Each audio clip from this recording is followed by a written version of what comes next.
Nagsimulat ang isang makasaysayang kabanata para sa Central Luzon State University matapos nitong opisyal na ilunsad ang kauna-unahang student exchange program sa pagpapadala ng 4 na estudyante sa Universitas Semarang, Indonesia.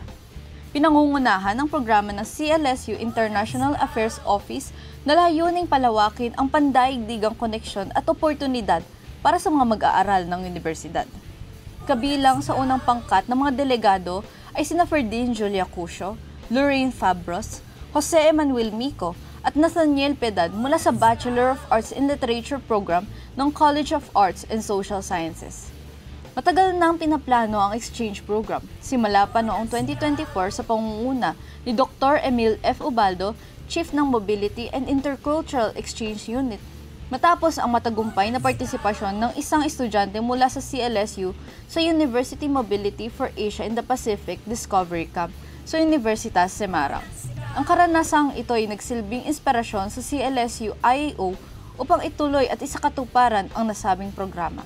Idinisenyo ang programang ito upang mabigyan ang mga estudyante ng mas malalim na pag-unawa sa wika, sining, kultura at mga kaugalian ng Indonesia.